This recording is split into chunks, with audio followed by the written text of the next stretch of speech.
The river had gone wild. Days of hard rains swelled it out of its banks until it gnawed the edges of the world, brown and foaming, snatching brush and branches, and anything foolish enough to stand near. It was the kind of water that took a person and did not give them back. Jonah Pike was crossing the low bridge with a sack of flour and half a plan to mend his north fence when he heard the cry. It wasn't a grown man's sound. It was high and thin and full of surprise. He dropped the sack where he stood. He didn't think. He never had to think when fear wore that shape. A boy's small shape shattered the smooth rush below, bobbing once, twice. Pushed toward the snag of a cottonwood that had fallen days ago, and now worked like the hand of a thief. "I see him." A woman on the bank shouted, the words ripping out of her like cloth tearing. "Tommy!" Jonah stripped his coat as he ran. He didn't take his boots off. There wasn't time. He jumped. The river was cold enough to punch the breath from his chest. It took him sideways hard. He went under and came up with water in his eyes and the taste of grit in his mouth. He swam anyway, arms and legs remembering what his mind couldn't reach. The boy went under at the snag and didn't come up. Jonah lunged, grabbed at the slick, rotting limb, and banged his shoulder. He reached into the brown, blind water. Fingers found cloth. He pulled when he broke the surface with the boy in his arms. He was coughing, and the boy was limp. Jonah tucked him up under his arm like something too precious to drop and kicked like his life was on the shore. It was, and so was another's. Hands caught Jonah's belt and hauled. Two farmers and a bootmaker and a woman with a wild face pulled them both up into the sucking mud. Jonah dropped to his knees on the grass and turned the boy gently to his side. He pressed his hand careful on the small ribs and gave them a steady push. Water and river mud came up and out. The boy choked, coughed, and then cried. It was the rawest, sweetest sound Jonah had heard in years. A pair of trembling hands hovered without knowing where to land. "Tommy," the woman whispered. She was shaking, hair stuck to her cheeks, eyes gone wide and full. She looked at Jonah then, and for a second the world narrowed to that line. That look, the way a river sometimes finds one channel and throws itself down it all at once. "Eliza," Jonah said, without meaning to. The name was a breath, a prayer. He hadn't said it out loud in 10 years. Her mouth opened, surprised. She hadn't looked like herself at first in the storm and the fear, but now he saw her Eliza May. Once a girl with a stubborn chin and a laugh that carried over hayfields, now a woman with a boy in a shawl and an ache between her brows. She closed her eyes hard, like a blink could take her back to some safer moment. Then she opened them again. "Thank you," she whispered. Her voice shook. "Let me thank you. In a proper way." Jonah's heart did something in his chest he didn't have words for. He looked down at the boy. "Tommy," Eliza said again. And this time she gathered him in mud and all, the way a person who has almost lost their whole world does. She kissed his hair. She wrapped him in her shawl and pressed him to her, rocking without moving. Tears ran down her face like the river had climbed up to make its mark there too. Jonah stood slow. He felt the cold then, the way it got into joints, and stayed. "Get him warm," he said. "A fire, dry shirt." He shrugged out of his soaked shirt and handed it to her before he could check himself. "He's small. It'll do." She looked at the shirt, at his bare arms scarred with old work, and back at his face. She swallowed. "I will." She took the shirt with a solemn care that made it feel like more than cloth. "You saved my son. You were there," he said, because he had to say something that wasn't what his eyes kept wanting to do. Eliza nodded and held Tommy tighter. Round them the farmers and the bootmaker shuffled, embarrassed by the closeness of the moment, but glad enough for the ending. The river kept roaring, indifferent and alive. As Jonah bent for his coat, a gust folded Eliza's shawl back just enough for him to see the edge of a scar on her wrist, white and thin, like a line from a knife. He didn't stare. He gathered his sack of flour, heavy now with half the river soaking into the burlap. When he straightened, Eliza was watching him with the look of someone trying to hold two truths at once, the boy in her arms. and the man she had not expected to see again. "I'll bring him by to thank you," she said. She forced a smile for Tommy's sake, a brave thing, properly. Jonah tipped his head. His mouth wanted to say so many wrong things. Settled on, "I'll be home." She nodded, then turned and went up the bank toward town, leaving muddy footprints that waved like reeds pressed flat and then springing back. Someone had been watching from the rocks. Beyond the bridge, a man, with a narrow face and a scar at the corner of his mouth. He rolled a coin along his knuckles and smiled without warmth. The coin had a snake engraved on it. He was good at waiting. He had come a long way to do it. Jonah's cabin sat where the prairie started to push the trees back. The land liked to open around him. It had learned to be lonely, and so had he. He built a fire big enough to push the chill from his bones and set his shirt to dry on a chair back. He made coffee strong and bitter and sat with it, elbows on his knees, steam rising into his face. The rescue had shaken something loose in him, like a pane of glass knocked in its frame. He could still feel the boy's small weight. He could still hear Eliza's voice, thinner than it used to be, deeper too, through the window. The river glinted behind the line of cottonwoods, acting as if it had not tried to take a child. The sky laid itself out wide, washed clean and bright, with the kind of blue that made a man believe in mercy again. On a shelf by the door was a photograph no one had taken. He kept it anyway, in his head. Anna's brown hair, her quick hands, a baby that had not lived a full day. He whispered there, names sometimes when the dark felt too close. The words helped and didn't. His heart had taken to keeping quiet since, like a dog who's been told too many times not to bark. He stood and went to his chest for a dry shirt. He had 3, chose the least mended, as he pulled it over his head. He found a small marble in the pocket, smooth and blue, turned it in his fingers, and had to breathe against the quick rush of Imogen's small palm. A treasure saved, a boy's laugh. He put the marble in the dish on his shelf where he kept screws and thimbles and things too small to lose. When the knock came, his body knew before his mind did who stood on the other side. He opened the door and there was Eliza with a basket on her arm and Tommy holding her hand, both scrubbed, both wearing the nervous look of people who have come to pay a debt and don't know how to begin. "We brought cornbread," Eliza said, "and a pie." She wasn't looking at the pie. She was looking at him as if she were taking him in like weather. Tommy peered around her skirt and then let go, and stepped forward with the wobbling bravery of boys. "Mister," he said, "my ma says you pulled me out like a catfish." Jonah bit back a grin. "More like a willow branch," he said. "Hooked you by the shirt. You were lucky." Tommy nodded as if luck were something a person could pocket. "I can swim," he added quickly, as if he had to defend himself against the river's accusation.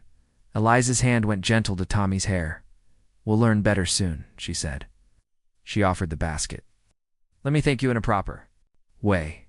Not just with words and not right now only. With work. With meals. With what I can do." She faced him square. The midday sun showed every faint line at the corner of her eyes and set them glowing. They were the same eyes and nodded.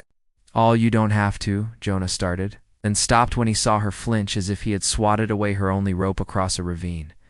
"I do," she said with quiet force. "Please, let me, or I'll never feel steady again." It took the basket. It was heavy and smelled like warm bread and cinnamon. He felt foolish arguing with a person offering such goodness. "All right," he said. "Come in." He wanted them in his house like he wanted air. The cabin was neat in the way of a man who was not afraid to sit with his own thoughts. Eliza set the cornbread on the table, pulled a cloth from the basket, and laid it as if she meant to do it for a long time. Tommy circled once, touching the carved wildflowers on the back of the chair, the metal of the coffee pot, the smooth, sanded edge of the table. "Sir?" Tommy said. "Do you have cows?" "Some," Jonah said. "And 2 horses and a pig that thinks she's a dog." Tommy brightened. He looked at Eliza. "Can we see the pig, Ma?" Eliza's eyes warmed in spite of themselves. "Mr. Pike says it's all right." "It's all right," Jonah said, realizing he wanted to hear his name from her again, and surprised by how much. "You can call me Jonah." Jonah, Eliza repeated softly, like she was trying out a word she hadn't let herself say for a long time. She looked at Tommy. Mind him, and the pig. They went out and Jonah pointed to the little pen under the elm. Tommy laughed when the pig trotted over like a plump, hopeful shadow, snorting at the possibility of crust. She flinched like a bird that had been sure the window was open. I was, she said. Her mouth tightened. I am Elisa Maynard now. He nodded, absorbing the shape of that name. It sat in his throat like a stone in water. She caught the direction of his thought and lifted her chin. You left, she said. She didn't make it an accusation. She made it a fact, hung out where they could both see it. I did, he said. War came. The army took boys and sent back men they weren't done with yet. You married? She said. I did. The voice went softer, without asking him. She died. So did the baby. Eliza's face went still with the kind of care you give a person's wound. I'm sorry, she said. And he could tell she meant it with the part of her heart that knew sorrow and wasn't afraid to look at it. They stood a breath in the quiet of that acceptance. The cottonwoods along the river tapped each other like coins. Tommy crouched beside the pig and explained something about river weeds in a serious voice. How the day went on, ordinary and not. And the light found its way through elm leaves onto Eliza's hand. I have work to trade, she said finally, clearing her throat like a person walking into cold water on purpose. I can sew. I can keep a house. I can bake. I don't want charity. I want, she seemed to test the word before using it. To honor what you did for my son. He stared at her hand because he did not trust his face. All right, he said. There's fence needs mending and shirts need hemming and a man should not live only on beans and coffee. He risked a smile. Widower or not. Eliza's mouth curved, small but true. I brought pie, she said. It'll keep you honest. Jonah laughed a short thing at first, careful as if he were worried it might crack in his throat. Then it spread. Tommy looked up, pleased to have found new sound in a quiet man's house. It was only then that Jonah noticed the mark on Eliza's wrist again when she handed him a fork. It was old, thin. He didn't ask. He put the apple pie on the table and cut slices they'd think about later and eat now. Outside, on the rise where the road curved, the man with the coin sat his horse and watched the little cabin, and then his gaze slid to the river, the bridge, the town, as if adding them up. He flicked the coin into the air with his thumb and caught it without looking. He was the kind who liked owning endings. Found her, he said under his breath. All this time, and here she is. His horse flicked an ear. Wind tugged at the man's hat brim. Down in the yard, a small boy's laugh rang like a bell. Eliza. Maynard had not meant to come back to Willow Bend. She had given the town 10 years to forget her. And sometimes it felt like 10 minutes. But the river valley had called her in the end, and she knew she could not hide forever at the edges of maps. She had found a room above the seamstress shop and told folks she was a widow who could sew faster than worry. Both things were almost true. It had been 2 years now. Her boy had gone from baby to boy, quick as grass in spring. She took work mending for the church ladies and hemming trousers for men who measured their pride by the inch. She kept herself square. She had learned how to stand, so that wind and words slid off. You could learn that if you had to. At night, she wrote letters and put them in a tin, unsent. To the past, to judges she didn't know, to the girl she had been. Last winter, when the snow kept the town quiet for days, she had finally written to the territorial court clear down in Santa Fe. She had said what she could say, that Lucien Ward had left her without a word and without money, and she had a child to raise, and would the law give her what the man would not, freedom? She had not expected an answer. She put the letter in the mail anyway and kept her hope like a coin hidden in her shoe. Sometimes it hurt to step with it there. Sometimes it gave her courage. Now she scrubbed Jonah Pike's kitchen table and found herself humming a hymn sheet. Learned with him once when they were both young and full of summer. Tommy played in the yard with a rope and a stick.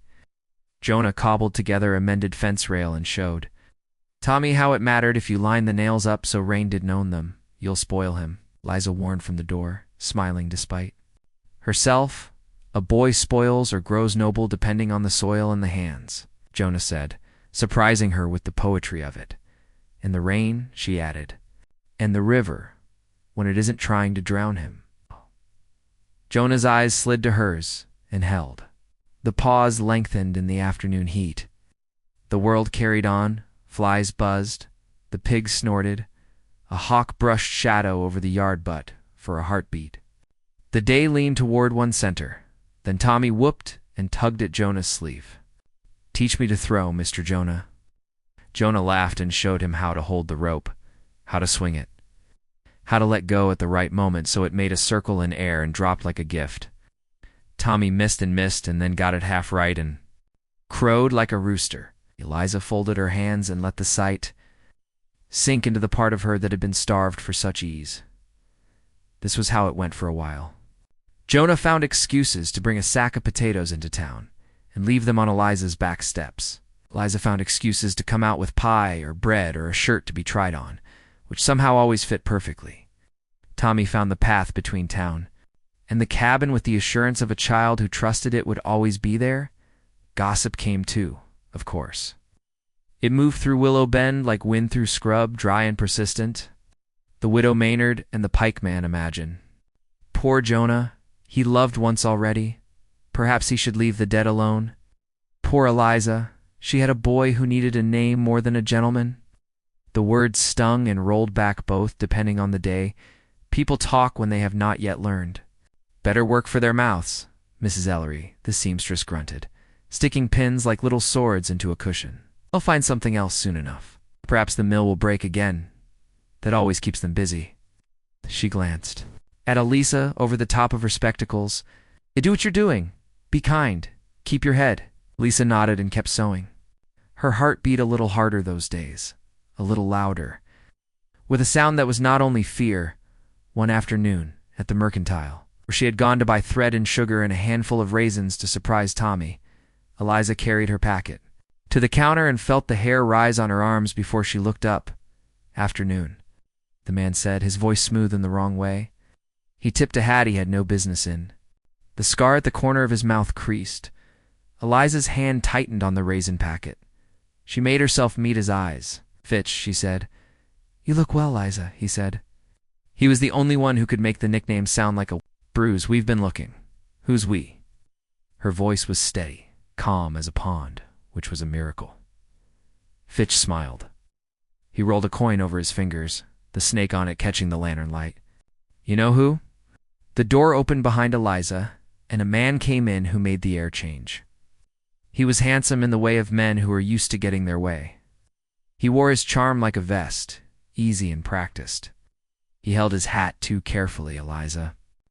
He said, like a man in a play saying a line everyone was meant to clap at.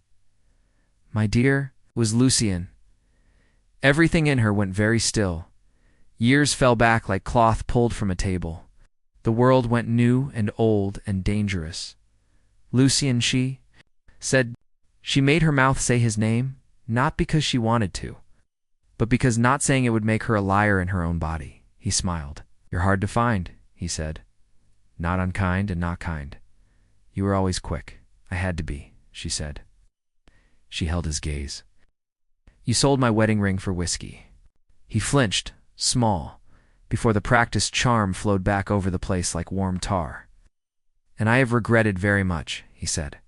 "I've come to take you home." "This is my home," she said. Voice shook only toward the end. He looked around the Mercantile as if to count visible proof. A bolt of calico fell once in the back.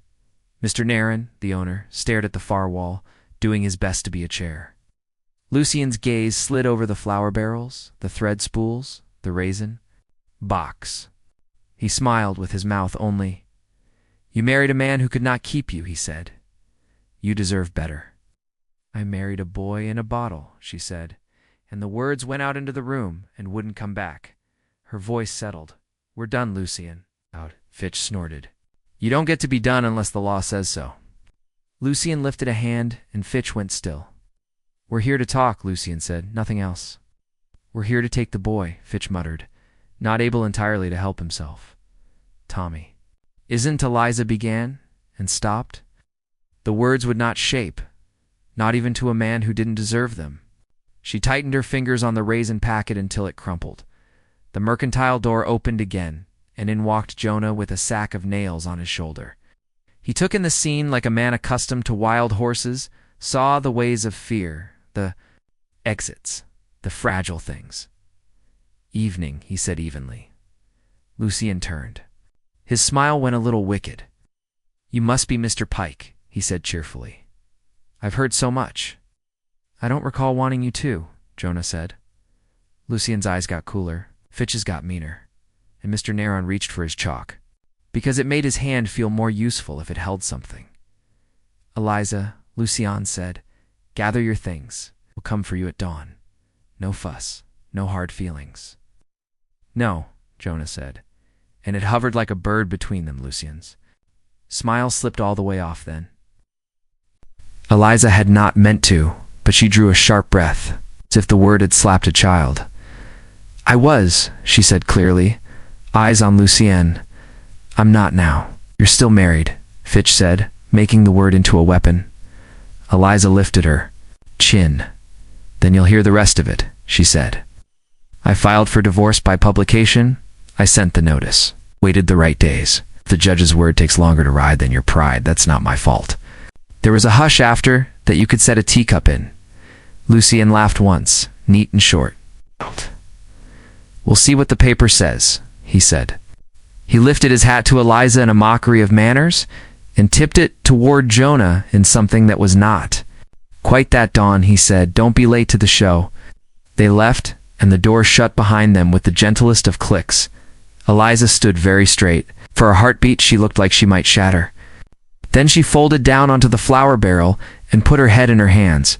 Jonah moved to stand beside her without touching her because he didn't know if touch would steady her or tip her. "We'll go to Sheriff Reed," he said, "tonight. He's old, but the law in him is young." Eliza lifted her head and looked at Jonah, and in that look was everything fear. Shame, fight, and the daylight part of longing she had been trying so hard not to admit. "I can't run again," she said. "I ran once. I won't teach my boy, that's the way." "Then we stand," Jonah said, "and we hold the line." Eliza's mouth curved in spite of herself. "You're a fence mender," she said, with something like fondness. "I am," he said, "and a man who loves you." He hadn't intended to say it then. He'd intended to wait until there was a safe place to lay those words. They came anyway. Simple as a nail, Eliza shut her eyes and let them land. When she opened them, there were tears. "I love you too," she said, equally simple. "I have since we were foolish." "We are still foolish," he said softly. "It's just a different kind." She laughed, the sound breaking and healing the space between them. Then she sobered. "I can't marry you," she said, the words tasting like iron. "Not until the paper comes. It's not until the thing is clean." "I know," he said. "Not asking for anything, but you're true." "You have that," she said. He nodded. "Good," he said. He looked at Mr. Neron. "Send a boy to Sheriff Reed." Mr. Neron, grateful for an order that involved chalk and not hearts, scribbled the note, tore the paper with a flourish, and sent his freckled son racing into the late light. On the ridge above the road, Fitch watched the boy fly on his long legs. He smiled and laid his coin in his pocket like a promise. "The dawn'll be lively," he told the horse. The horse, wiser than its rider, flicked an ear and wished for a plainer life. The sheriff's office smelled like oil and dust and paper. Sheriff Reed was as narrow as a fence post and twice as tough. He listened without interrupting much, his jaw working side to side the way it did when he was thinking. He'd been sheriff long enough to know the cost of every kind of silence. "If that paper comes tomorrow," he said, "I can read it out in the street like scripture. If it doesn't, and if Ward presses his claim, I can't pull the law out of my own coat lining." "Then you guard the line between law and harm," Jonah said. Sheriff Reed's eyes flicked up to him with something like approval. It wasn't that the sheriff didn't know he was supposed to do that. It just helped to have a man remind you what your job is in plain words. "I'll be there," the sheriff said finally. "I'll bring Barlow." Barlow was big and slow. moving and could calm a drunk with a hand on his shoulder, which was a miracle in itself. We'll stand in the yard. We'll hear what needs hearing. Eliza sat with a calm you had to respect. She had folded her hands in her lap and kept them still by pinching the edge of her shawl between two fingers so hard it left marks. When she stood, her legs trembled just enough for Jonah to see it, and nobody else. He was proud of her and wanted her sitting and safe both. "Thank you," she told the sheriff, "for listening. That's most of the work people need." Sheriff Reed said, being heard. They stepped out into the evening. The sky had gone pink along the river like a small mercy. Jonah walked her and Tommy to the seamstress shop and stood on the step a second too long, as if he could lean his weight into the building and make it thicker between them and the night. "You keep your door bolted," he said. "I will," Eliza said. She was pale in the lamplight, her eyes very dark. "Come at dawn." "I'll be there at first blue," he said. She nodded. "Jonah." "Yes." She looked like she was going to say something like a prayer, and instead she said, "Eat your supper." He almost smiled. "Yes, ma'am." Upstairs, after Tommy fell asleep with exhausted trust, Eliza sat by the small window and watched the town lay itself down. A rider passed through the late light and did not look up. Down the street, music drifted from the saloon, muffled by doors. Eliza took her tin from beneath the mattress and stacked the letters in her lap. She ran a finger over the one addressed to the court, over the place where she had pressed too hard writing her name because her hand shook. "Come," she whispered to paper and to Chance and to the long, dusty road. "Come fast." Night had the cold clarity that comes after a storm has wrung itself out. Dawn approached slowly like a careful animal. Jonah had not slept. He cradled his cup and watched the light in the east like a man doing the only thing he can do. When the first pale blue laid itself along the horizon, he saddled his horse and left his door open behind him because he believed in not having to force anything. He rode the empty street, hooves soft on dirt, breath steaming. Eliza was already standing on the seamstress porch with Tommy behind her, the boy trying to be brave and succeeding at every other second. She wore her green shawl, the one Mrs. Ellery had sewn tiny flowers on to make an old thing feel new. Jonah dismounted and climbed the steps. "You ready?" he asked quietly. Eliza's answer was steady and small. "Yes." Down the street, Fitch and Lucien turned the corner like men arriving for breakfast. Lucien smiled like there were no guns in the world at all. Fitch was chewing something that would slowly destroy him if the rest of his choices didn't. Sheriff. Reed and Barlow stood in the street like two pieces of furniture no one had the guts to move. A few early risers lingered by the mercantile with their mouths shut, but their eyes open wide. Lucien stopped at the steps. "Elisa," he said. "Not make a scene, no," she said. "Let's make the whole scene. We've been acting in the dark too long." Jonah took a step, not in front of her, not behind. Beside, he felt her take a breath and hold it and let it out. He did the same and found they matched. It felt like tuning a fiddle. Sheriff Lucien said with a polite nod, "You will uphold the law. I am here for my wife and my son." Sheriff Reed's mouth went thin. "I will uphold the law," he said, "which includes papers and not only men's feelings." He looked toward the end of the street as if willing a horse to appear. It did. A post rider barreled over the low rise. His mount sweating, his coat dusty white around the edges, like the world had tried to erase him and failed. He didn't slow. He spotted Sheriff Reed and aimed for him like a bullet. He pulled up hard, swung out of the saddle, and shoved a packet into the sheriff's hands. "Santa Fe Doc," he panted, "for Mrs. Eliza May Maynard." Judge's seal. Sheriff Reed broke the wax and scanned with his steady, slow reader's eye, portioning out each word its fair time. He looked up at Eliza. He smiled, rare and true. "Free," he said simply.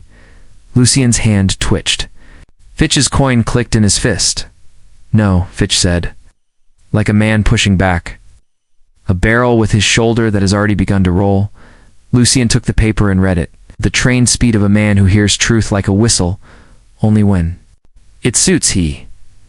Read divorce. Abandonment. Granted. He went very quiet. Eliza, he said after a moment, and his voice was honesty for maybe the first time in his life. Aye, he didn't finish. Fitch snarled and grabbed Tommy by the arm with the quickness of a snake. Paper or no, he hissed, the boy's award. Everything jumped at once. Jonah moved like a man who'd been waiting a whole life. For this one thing, he stepped off the porch and went to Tommy and took at Fitch's wrist and twisted with a precision that did not break bone, but made it useless for the next long minute. Tommy sprinted back up the steps and hid behind Eliza's skirt. Eliza leaned down and put a hand on her son's head and did not shake. Fitch pulled a gun with his left hand, sloppy and fast. Lucien, who had never been sloppy, saw exactly where Fitch was aiming. It was not at the boy, and it was not at the sheriff. It was at Jonah. Lucien shouted and hit Fitch's arm sideways, and the bullet took the porch rail instead of Jonah's. Chest splinters flew like frightened birds. Jonah had his own pistol by then, not drawn quick, because quick kills easy, but clear-eyed and level. He held it trained, not shaking at all. Don't, Jonah said. He wasn't bluffing. Could tell he was a man who had come to be tired of their own. He saw the paper in the sheriff's hand. He saw his own hands, which had been quick and beautiful once. Now trembling, I never learned, he said, not to anyone in particular. His voice was hoarse. I thought love was a thing you could pocket. He lifted his eyes to Jonah. For the first time, the charm fell away, and a man stood there. Do better than me, he said, and there wasn't malice in it. Jonah nodded, and in that nod was grace, a thing hard for him. Gained the long way. I intend to, he said. Lucien sighed, a long, strange sound. Like a man setting down a weight he had forgotten had been strapped to him. He put his hands behind his head without being asked. Sheriff Reed strapped cuffs on with a gentleness he didn't always find for men like Lucien. He looked like he might say something common and kind, like you'll have a fair hearing. He didn't. It did not feel like the right time to offer packages of words. Fitch muttered on the ground, angry like a wasp with a bent wing. Barlow tightened his grip, not mean, just firm. Men gathered in the street began to breathe again. Eliza bent and lifted Tommy into her arms, though he was getting too big for that. He wrapped his arms around her neck and put his face into her hair and trembled until his bones remembered themselves. Jonah reached and touched the boy's back, lighter than wind. He didn't know where to put his other hand. Eliza solved it. She took it. She squeezed tight. She was not careful with his heart for once. We're free, she said, and the words felt like stepping into sun after a winter. Free. Jonah echoed, the word finding a place in him he had not cleaned in years. Sheriff. Reed nodded to Jonah. Take them home, he said gruffly. I've got to find a doctor for this mess. He tipped his chin at Fitch with a lack of sympathy he did not bother to disguise. And a rope for a pen? This cat is slippery. Lucien watched them go with something on his face Eliza did not have a word for. Wait. Regret, maybe. Love's shadow. He opened his mouth, then closed it. He turned his head toward the river. The water lay quiet, as if it had decided to behave for a while. Jonah's cabin took them in the way some places do, like a friend. Eliza laid Tommy on the bed under the window and pulled the quilt up to his chin. He was asleep before it reached his chest.